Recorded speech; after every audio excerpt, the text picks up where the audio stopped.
مظلوم کی آہ میں اور اللہ کے درمیان کوئی پردہ ہے ہی نہیں. اس کی طرف سے بدلہ اس کا رب لے گا، اور جب رب بدلہ لینے پہ آتا ہے بندے کی مت مار دیتا ہے. دنیا کی کوئی طاقت پھر اس کا ساتھ نہیں دیتی ہے. پھر چنگے چنگی کوٹھیاں ویران ہو جاتی ہیں. اللہ اکبر. فرمایا جب کوئی بندہ، سنو سارے دل تھام کے، چاہے کوئی حکومت کی کرسی پہ بیٹھا ہے، چاہے کسی کا اپنے گھر میں دبنگائی ہے، چاہے کسی کی اپنے بازار میں دبنگائی ہے، چاہے کسی کی کاروبار میں ہے، چاہے کوئی مسجد مدرسے میں دبنگائی کرتا ہے، سارے ہی سن لیں. صرف یہ نہیں کہ حکومتیں سارے ہی، جس کو اللہ نے جتنی خدائی کا حصہ دیا ہے.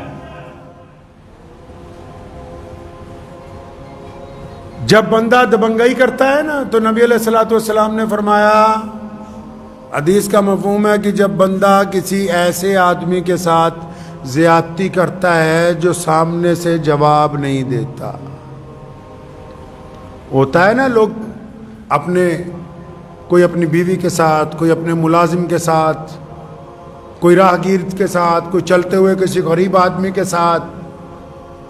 یہ بڑے لوگ جن کو کینسر ہو جاتا ہے، یہ بڑے بڑے چودھری جنہوں نے کبھی کوئی غلط چیز کھائی نہیں ہے، جو پانی بھی 10 دفعہ فلٹر کر کے پیتے ہیں، جن کے گھر میں آرگینک کھانے جاتے ہیں، ان کی چھاتی میں کینسر کیسے پلا؟ ان کو کیا ہو گیا؟ جو کہتے ہیں کہ ہم تو کبھی کوئی ناجائز چیز، کبھی ہاتھ دھوئے بغیر کسی کو کچھ لگایا ہی نہیں، کیا ہوا ان کو؟ سنا نبی علیہ الصلوۃ والسلام نے فرمایا، پیارے پیغمبر نے کہا کہ جب کوئی بندہ کسی ایسے بندے پر ظلم کرتا ہے جو آگے سے بولتا نہیں ہے، جب کوئی بندہ کسی ایسے پر تشدد کرتا ہے جو آگے سے چپ ہو جاتا ہے، خاموش ہو جاتا ہے،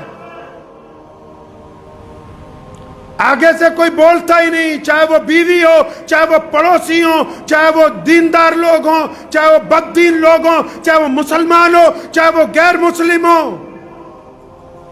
جو بھی آدمی اپنی طاقت کا غلط استعمال کرتا ہے، اور جب وہ کسی پہ استعمال کرتا ہے نا، تو جس پہ طاقت استعمال کرتا ہے، طاقت 2 طرح کی استعمال ہوتی ہے. جب طاقت استعمال کرتا ہے نا تو سامنے والا چلاتا ہے، گالی دیتا ہے، بدتمیزی کرتا ہے. لیکن یہ جو حدیث ہے، جب بندہ طاقت استعمال کرتا ہے نا تو سامنے والا جب چپ ہو جائے،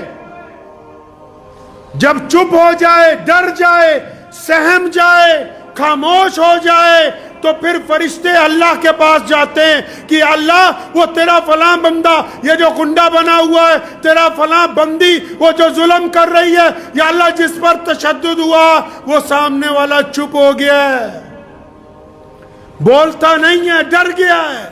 اس لیے ڈر گیا ہے، وہ سمجھتا ہے کہ بولوں گا تو تھپڑ نہ مار دے، بولوں گا تو قتل نہ کر دے، بولوں گا تو مجھے تشدد کا نشانہ نہ بنائے، بولوں گا تو میری بے عزتی نہ کرے. جب گنڈا بندہ دبنگائی کرتا ہے نا کسی ایسے بندے پر جو اتنا مظلوم ہوتا ہے، اتنا وقت کا مارا ہوا ہوتا ہے نا، چپ ہی ہو جاتا ہے، بالکل خاموش ہو جاتا ہے نا. فرشتے حق تعالیٰ کو کہتے ہیں کہ الہی، اے رب العالمین، تیرا فلاں بندہ تو بالکل چپ ہو گیا، بالکل خاموش ہو گیا، ڈر گیا.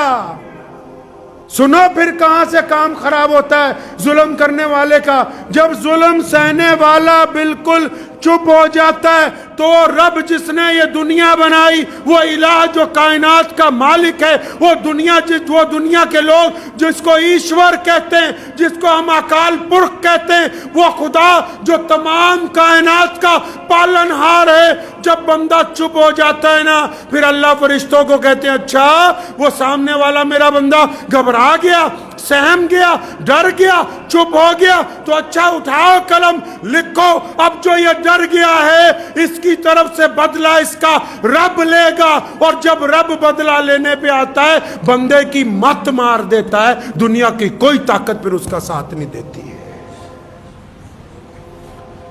انسان کی مت مار دیتا ہے خدا. پھر چنگے چنگی کوٹھیاں ویران ہو جاتی ہیں، کاروبار اجڑ جاتے ہیں، جوانیاں برباد ہو جاتی ہیں، جسم میں روگ پیدا ہو جاتے ہیں۔ یہ ایسے نہیں ہوتے، یہ ظلم کی وجہ سے ہوتے ہیں، یہ ناک ستانے کی وجہ سے ہوتے ہیں، کسی کا ناک مال دبانے کی وجہ سے ہوتے ہیں، کسی کی ناک جائیداد پہ قبضے کی وجہ سے ہوتے ہیں۔ یہ کیا سمجھتا ہے کہ میں نے تو کوئی غلط چیز کھائی نہیں، میں کیسے بیمار ہو گیا؟ ارے جن پر ظلم کیا، مظلوم کی آہ میں اور اللہ کے درمیان کوئی پردہ ہے ہی نہیں۔ اس لیے ذہن نشین کر لیجئے اس بات کو کہ پریشانی کے دور میں صرف دعا نہیں ہے، دعا کے ساتھ حوصلہ بھی ہے، دعا کے ساتھ ہمت بھی ہے، دعا کے ساتھ ایک دوسروں کا ساتھ بھی ہے، دعا کے ساتھ سچ بولنا بھی شامل ہے، دعا کے ساتھ ظالم کے سامنے گردن اٹھا کے کھڑے ہونا بھی شامل ہے، دعا کے ساتھ بھوکے کو کھانا کھلانا بھی شامل ہے۔ عبادات اس وقت تک کامل نہیں ہو سکتی جب تک عملی طور پر بندہ محمد رسول اللہ صلی اللہ علیہ وسلم کے احکامات کی تکمیل نہ کر دے، اس وقت تک عبادات قبول نہیں ہو سکتی۔ تو دعا کریں اللہ تعالیٰ مجھے اور آپ سب کو ان باتوں پہ عمل کی توفیق عطا فرمائے۔ کریں گے کوشش انشاءاللہ؟ ہاں بالکل۔ اور جو لوگ سوشل میڈیا کے ذریعے کسی کو ڈرانا چاہتے ہیں، سوشل میڈیا کے ذریعے غلط خبریں پوسٹ کرتے ہیں، سوشل میڈیا کے ذریعے کچھ ایسی چیزیں دوسروں کو بھیجتے ہیں کہ اگلا پریشان ہو جائے، سہم جائے، جن کا منشا یہ ہے کہ وہ دوسروں کو ڈرانا چاہتے ہیں، جب یہ وقت کی لاٹھی پڑے گی تو وہ خود خوف زدہ ہو جائیں گے۔ اس لیے ہم لوگوں کو ڈرانے والوں کے اندر حصے دار نہ بنیں، لوگوں کی ہمت بندانے کے اندر حصے دار بنے۔ وآخر دعوانا ان الحمدللہ رب العالمین۔ مجھے امید ہے کہ آپ کو یہ ویڈیو پسند آئی ہوگی، اگر پسند آئی ہو تو یہ آپ اپنے دوستوں کے ساتھ شیئر کریں اور اس چینل کو سبسکرائب ضرور کریں۔